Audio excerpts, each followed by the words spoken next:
आज का हमारा टॉपिक है क्लास 6 रिसोर्स मैनेजमेंट के अंदर 6.3 फैसिलिटीज एंड इन्वायरमेंटल कंडीशन।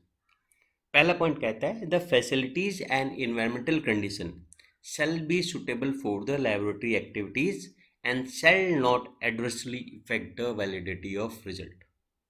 इसका मतलब हमें ये इंश्योर करना है कि फैसिलिटीज और इन्वायरमेंटल कंडीशन सूटेबल रहे लेबोरेटरीज की एक्टिविटीज़ को करने के लिए और वो लेबोरेटरी के रिजल्ट को इफेक्ट ना करे। इसके बाद हम बात करेंगे 6.3.2 the requirement for facilities and environmental conditioner necessary for the performance of laboratory shall be documented. इसका मतलब क्या है, हमें डॉक्यूमेंट करना है। क्या करना है? रिक्वायरमेंट्स को, किसकी? फैसिलिटीज एंड इन्वायरमेंटल कंडीशंस की, इन सबको डॉक्यूमेंट करें जो कि नेसेसरी है लेबोरेटरी की परफॉर्मेंस के लिए। Third, the laboratory shall monitor, control and record, monitor करे, कंट्रोल करे, रिकॉर्ड करे environmental conditions in advance with relevant specification, methods और प्रोसीजर और where they influence the validity of result. इसमें सिंपल है, मॉनिटर करना है, कंट्रोल करना है, रिकॉर्ड करना है। किसको? इन्वायरमेंटल कंडीशन को। किसके हिसाब से? रिलेवेंट स्पेसिफिकेशन, मेथड और प्रोसीजर। ये सब के लिए अलग अलग हो सकता है। चाहे तो आप कोई आईएएस की बात कर सकते हैं, किस टेस्टिंग के लिए कौन सा आईएएस लिखा हुआ है, उसमें क्या क्या इन्वायरमेंटल कंडीशंस आपकी होनी चाहिए, तो वो देखना है आपको। अगर आपने खुद का प्रोसीजर वैलिडेट करके बनाया है तो उसके हिसाब से क्या इन्वायरमेंटल कंडीशन होनी चाहिए। इसके मैं कुछ एग्जांपल्स बता देता हूँ, लेकिन ये जनरल नहीं है, ये एक पर्टिकुलर लैब के लिए, इलेक्ट्रिकल लैब के लिए, लेकिन आप लोगों को भी काफ़ी हेल्प करेंगे। जैसे सबसे पहले है एम्बियंट लाइट। कोई भी लेबोरेटरी हो उसके लिए मिनिमम लक्स लेवल होना चाहिए 300 लक्स और इसकी फ्रिक्वेंसी होनी चाहिए 1 इन अ मंथ। ये चेंज भी हो सकती है रिक्वायर्ड वैल्यू, जस्ट एक एग्जांपल है। इसी तरीके से जैसे आप देख सकते हैं यहाँ पर टेम्परेचर है, भाई हमने बोला 23 ± 2 डिग्री, इसकी मॉनिटरिंग फ्रिक्वेंसी कितनी है? 4 आवर्स में करना है एक बार। इसी तरीके से लाइट लक्स लेवल मैंने बताया 300 लक्स, 1 इन अ मंथ करना है। इसी तरीके से पावर सप्लाई है कितनी भाई? 230 वोल्ट 50 हर्ट्ज, कॉन्टिन्यूस मॉनिटर करना है।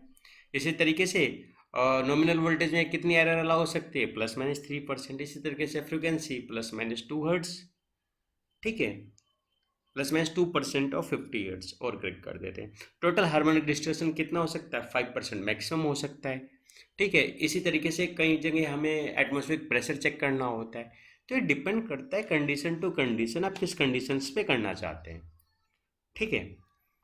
आगे बढ़ते हैं।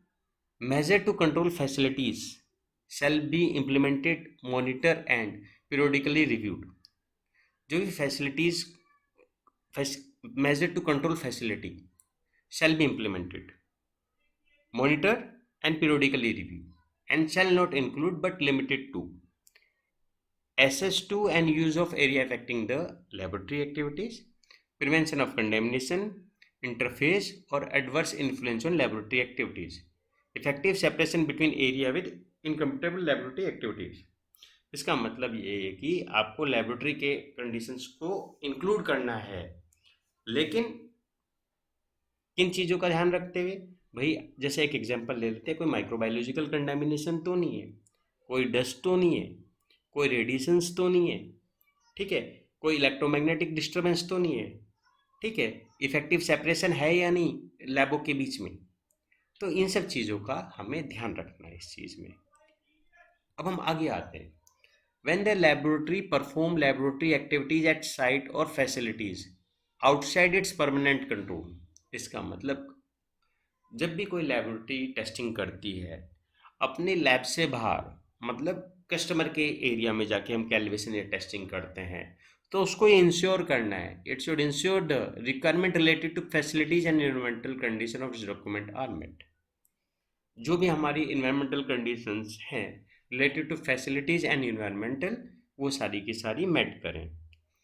इसके बाद जब तक अभी हमने देखा ये फैसिलिटीज एंड इन्वायरमेंटल कंडीशंस है, देखिए इन्वायरमेंट के बारे में तो काफ़ी कुछ इसने बोल दिया स्टैंडर्ड में, लेकिन कुछ चीज़ें हैं जो फैसिलिटीज़ के बारे में लिखी नहीं है, लेकिन जनरल रिक्वायरमेंट है, मैं बता देता हूँ। ये सब चीज़ें होनी चाहिए। सबसे पहले क्या होना चाहिए भाई, स्पेस प्रॉपर होनी चाहिए, ठीक है। उसके बाद भाई walls ceiling and floor should be smooth, सारे स्मूथ हो, इजी टू क्लीन हो और स्लिपरी ना हो, ठीक है।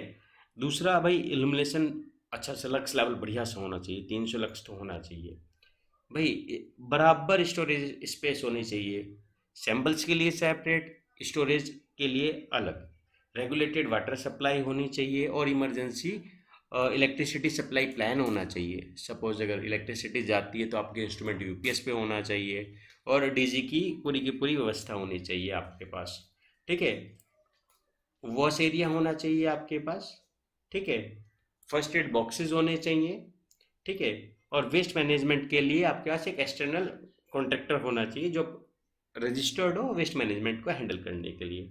सारे के सारे डोर हैं सेल्फ क्लोजिंग होना चाहिए, सारे इक्विपमेंट की अर्थिंग होनी चाहिए, कोई भी केबल एक्सपोज नहीं होनी चाहिए, सारी की सारी केबल कैसिंग और कैपिंग में होनी चाहिए,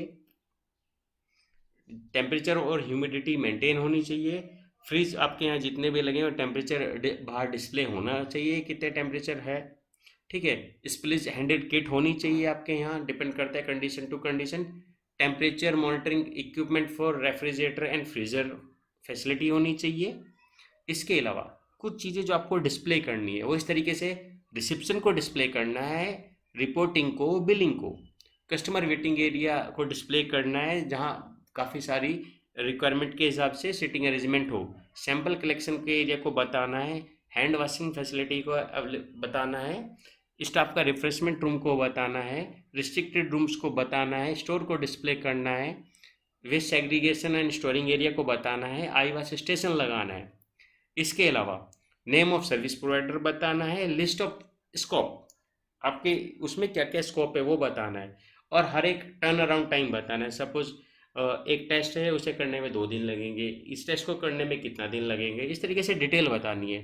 ऑपरेटिंग आवर बताना है, आप 9 to 5 करते हैं, किस किस समय काम करते हैं, क्या क्या सर्विस आपकी आउटसोर्स है, मतलब क्या क्या आपके स्कोप में नहीं है जो आप बाहर से कराते हैं वो बताना है। डिस्प्ले पे क्वालिटी पॉलिसी, इम्पार्शलिटी पॉलिसी और कॉन्फिडेंशियली पॉलिसी भी डिस्प्ले करनी है। इस सैंपल कलेक्शन करने के लिए आपको इंस्ट्रक्शंस भी लगानी है। ये थोड़ा अलग हो सकता है इलेक्ट्रिकल और बायोलॉजिकल लैब के लिए, तो आपको देखना पड़ेगा। बायोमेडिकल वेस्ट को कैसे करके हैंडल करना है, कॉन्टैक्ट डिटेल बताना है डिस्प्ले पे, कंप्लेन कहाँ कर सकते हैं, फीडबैक कहाँ दे सकते हैं, सब कुछ आपको क्लियरली बताना है। हैंड वॉश के लिए आपको इंस्ट्रक्शंस लगाने हैं, रूम्स बताने हैं, उनके डिपार्टमेंट्स बताने हैं, और पीपीई का यूज़ करना है, उसके लिए पूरी की पूरी इंस्ट्रक्शन करनी है, और अपने 5S को आपको फॉलो करना है, जैसे होता है जो sort set in order shine standardize और सस्टेन, इस मेथड को फॉलो करना है। तो यहाँ पर दोस्तों हमारा जो क्लॉज था 6.3 पूरा कंप्लीट हो गया है। अगले वीडियो में हम 6.4 स्टार्ट करेंगे। इस वीडियो में अगर कोई भी क्लैरिटी आपको नहीं है, कोई भी चीज़ आप चाहते हैं मैं थोड़ा दोबारा से एक्सप्लेन में करूँ, तो आप कमेंट में बताइए। किसी चीज़ में अगर आपको हेल्प लगती है तो आप मेरे को कमेंट कर सकते हैं, मैं आने वाले वीडियो में कवर करूँगा। उम्मीद करता हूँ ये वीडियो आपको पसंद आया होगा। वीडियो देखने के लिए बहुत बहुत धन्यवाद। Bye, thank you.